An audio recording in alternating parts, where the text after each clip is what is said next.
Fala galera, tudo bem com vocês? E aí, como é que você tá nessa pandemia de coronavírus? Você tá isolado em casa, tá sentindo falta de sair?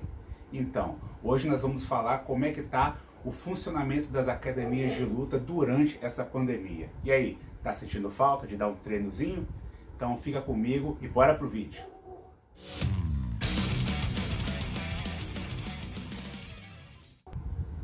Fala galera, beleza? Sejam bem-vindos ao canal Dimensão da Luta, o seu canal voltado para a gente trocar dicas, curiosidades sobre esse mundo das lutas. E hoje nós vamos falar sobre um assunto que está dando o que falar. Recentemente foi permitido voltar às academias de luta, às atividades. Então, todos sabemos que a gente está passando por uma situação de pandemia. Ela é causada por um vírus denominado coronavírus ou simplesmente Covid-19.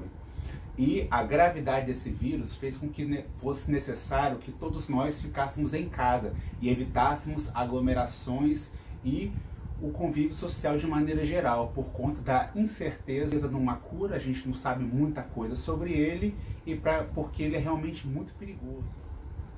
Esse vírus ele se originou na China e a primeira morte registrada aqui no Brasil foi no dia 17 de março.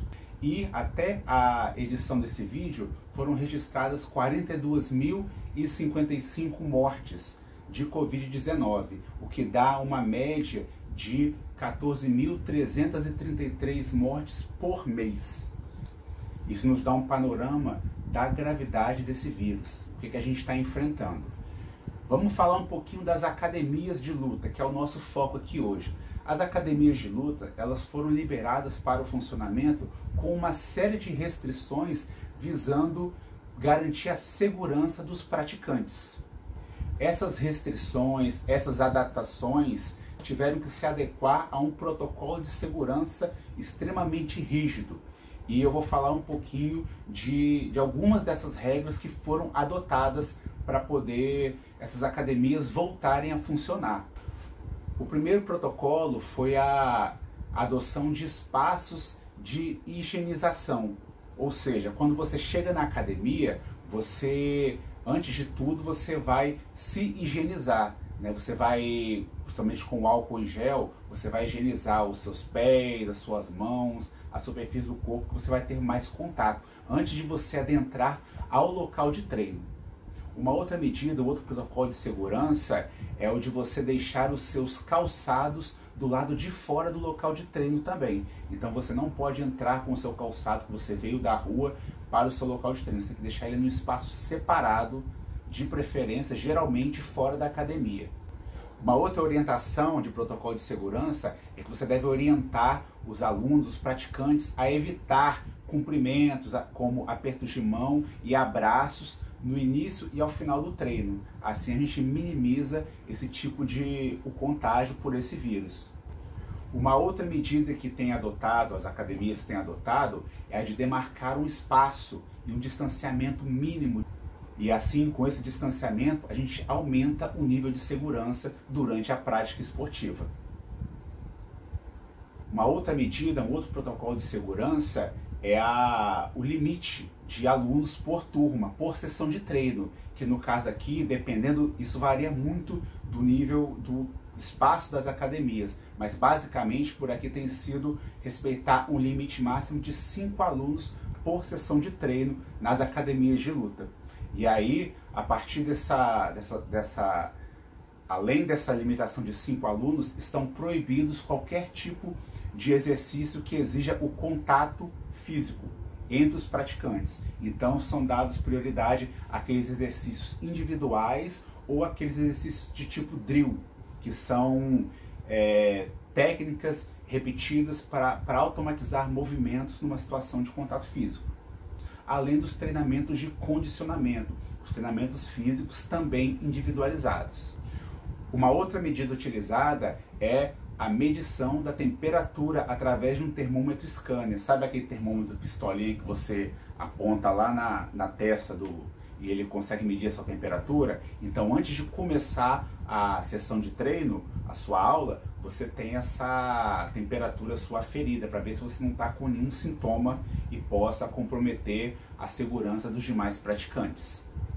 Uma outra medida adotada é a higienização completa do ambiente após cada sessão de treino. Então você tem soluções de limpeza com produtos de limpeza e também o próprio álcool a 70% para que você possa fazer uma higienização geral. Então há necessidade de você ter um intervalo maior entre as sessões de treinos para que seja feita essa higienização completa do local de treino e dos equipamentos.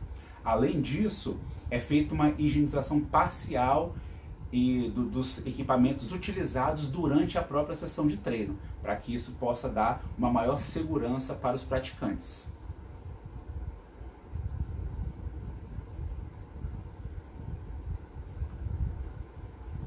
Além dessas medidas, os praticantes que chegam para a sessão de treino, eles são questionados se eles têm tido algum sintoma dentro dos últimos 14 dias da Covid-19 ou se algum familiar, alguma pessoa que convive com eles na mesma residência também apresentou algum desses sintomas. Além de serem questionados se existe alguém na família que resida na mesma casa que participa do grupo, que é integrante do grupo de risco.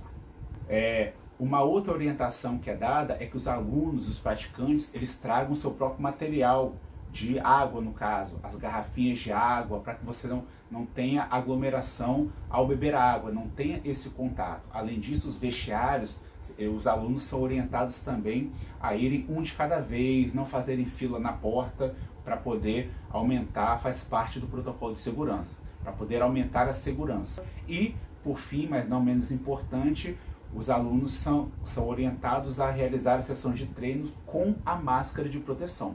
A máscara de proteção ela é obrigatória para as sessões de treino. Mas agora, galera, eu gostaria de apresentar alguns dados para vocês que me chamaram muito a atenção em relação a essa pandemia e a todo o contexto que a gente está vivenciando aqui. Eu assisti uma entrevista no último sábado, que foi dia 13 de junho, agora de 2020, que estava falando o seguinte: essa pandemia está deixando as pessoas mais tristes, mais ansiosas, mais deprimidas, além de estarem mais propensas a doenças cardiovasculares. Eu vou explicar o porquê desse raciocínio. Tudo isso é devido ao panorama de isolamento social a que nós estamos submetidos. Então, nesse sentido, a gente acaba ficando mais tempo em casa, não fazemos as atividades corriqueiras, aquelas atividades que envolvem a sociabilidade, a que a gente tanto precisa e tanto necessita. Isso faz com que as pessoas fiquem mais ansiosas, mais deprimidas, mais tristes, elas não se exercitam como se exercitavam antes, elas têm uma piora na dieta, ou seja, estão comendo pior, estão escolhendo por fast foods, estão às vezes compensando esse prazer que você tem em encontrar os amigos, em socializar com a comida geralmente mais industrializada e de pior qualidade, uma piora no nível de exercício e de condicionamento físico, até mesmo nas atividades corriqueiras, como você caminhar até o seu trabalho ou pedalar até o seu trabalho. Isso está causando inclusive uma atrofia muscular nas pessoas. Eles estão perdendo esse condicionamento que é natural e é muito necessário para as atividades corriqueiras. Além disso, devido ao aumento da ansiedade, as pessoas estão fumando mais. O tabagismo tem aumentado drasticamente o seu nível. E aí foi interessante que uma psicóloga falou nessa reportagem, que é o seguinte: assim que acabar essa pandemia do coronavírus, provavelmente a gente vai ter uma outra pandemia, uma pandemia psiquiátrica, por conta do aumento de casos de questões relacionadas à mente humana, ao psicológico da pessoa. Segundo essa mesma psicóloga, durante esse tempo de pandemia, os estados de depressão documentados eles quase que duplicaram. Pra você ter uma ideia, eles tiveram um aumento de 90%. Agora, galera, presta atenção a esses seguintes dados. Eu queria trazer eles aqui para vocês, tá? Sabemos, que o isolamento social tem causado, como eu disse agora, um aumento nos níveis de depressão, ansiedade, tabagismo, doenças cardiovasculares, entre outras enfermidades, E aí eu baixei alguns dados do ano de 2019 para a gente comparar esse número de casos com os casos de mortes que a gente está tendo da Covid-19, do coronavírus. Então eu queria compartilhar para você. Segundo a Organização Mundial da Saúde, o Brasil é o país com o maior número de pessoas no mundo que sofrem de ansiedade. Esse número é de 18,6 milhões de pessoas. Cerca de 9,3% da população brasileira. Em 2019, a gente teve uma média de 24.083 mortes por mês relacionadas a doenças cardiovasculares. Essa foi a maior causa dentre essa lista que eu elenquei aqui. Logo depois, vem as mortes causadas por tabagismo, o fumo, que está muito próximo das mortes por Covid, que está no número de 13 mil mortes por mês, em média. E logo depois, vem as mortes por suicídio. E ela teve, em 2019, uma média de aproximadamente 1.000 casos por mês de suicídio. E aí eu gostaria de trazer uma seguinte reflexão para vocês. Vocês acham que é necessário ou é válido a gente estar num panorama de isolamento, a gente poder gerenciar esse risco? Sabe-se que a atividade física, ela traz uma série de benefícios para o nosso psicológico e o nosso físico também. A própria liberação de neurotransmissores como a serotonina, a endorfina, responsáveis pelo sentimento de prazer e bem-estar, elas são fonte de alegria, de satisfação e prazer propriamente dito. Além do que, as atividades físicas promovem uma sociabilização muito grande. Quem é que não gosta daquela tradicional resenha depois de um treino? Você conseguir ver os amigos, mesmo que por pouco tempo e com um certo distanciamento, será que isso não consegue melhorar esses panoramas de tristeza, ansiedade, depressão que está crescendo cada vez mais na população brasileira? Ou será que não vale a pena administrar os riscos de maneira controlada e segura para que esses casos possam ser minimizados? Imagina só, a gente já tem um panorama de mortes por Covid-19 e a gente está disposto a aumentar esse número de mortes por doenças que são causadas pelo próprio isolamento social, que deveria ser a cura para esse mal que nós estamos sofrendo? Então vale essa reflexão. Deixa aí nos comentários o que você acha desse panorama, para que a gente possa fazer um debate bacana. Veja bem, eu não estou aqui defendendo que você tem que sair de casa, que você não deva cumprir com o isolamento social. Não é isso. Não me interprete mal, por favor. Estou dizendo o seguinte, que a área da saúde, a saúde é um fenômeno muito complexo e ele também vai abarcar um viés do bem-estar. Então, se você consegue controlar o seu risco, a sua segurança, veja bem, não são todas as pessoas que conseguem participar de um programa de treino dentro de uma academia de luta, por exemplo. Mas há algumas pessoas, alguns grupos que conseguem gerenciar esse risco muito bem. Então, será que é válido você poder conseguir ir fazer um treino, conseguir treinar para você melhorar sua condição de vida e assim ficar menos propenso a esses outros males que o isolamento social tem causado? Será que não é um benefício para você? Lembrando que se a gente está treinando, está fazendo uma atividade física, principalmente voltado para as lutas, você passa a comer bem, você passa a comer melhor, você sente prazer com o exercício, você sente o bem-estar, você se exercita, você geralmente diminui o fumo, que você não consegue render bem no treinamento se você estiver fumando. Então, olha quantos males e quantas doenças a gente consegue minimizar com essa prática.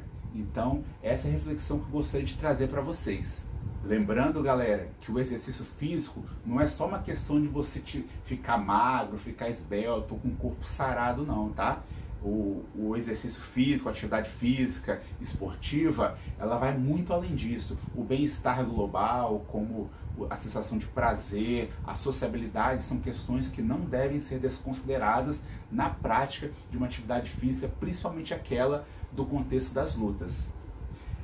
E aí, o que você achou desse vídeo? Gostou? Achou que eu falei muita abobrinha? Achou que tem um pouco de relevância isso que eu falei? Deixa nos comentários aqui, comenta, compartilha com seus amigos, deixa o seu like, deixa a sua curtida, que vai ajudar muito aqui o crescimento do canal, esse canal que está começando agora. Eu vou tentar postar os vídeos sempre às segundas-feiras, no início da semana, para a gente poder ter um bate-papo legal aqui. Então ativa as notificações se você gostou, compartilha nos seus grupos, suas redes sociais, WhatsApp, Telegram, Instagram, Facebook, fala e compartilha individualmente para os seus amigos, aqueles que você acha que vão se interessar pelo assunto, e assim você ajuda esse conteúdo a chegar ao maior número possível de pessoas e assim ajudar uma pessoa interessada nesse tipo de conteúdo. Beleza? Então galera, espero que vocês tenham gostado, obrigado pela paciência e pela audiência e valeu!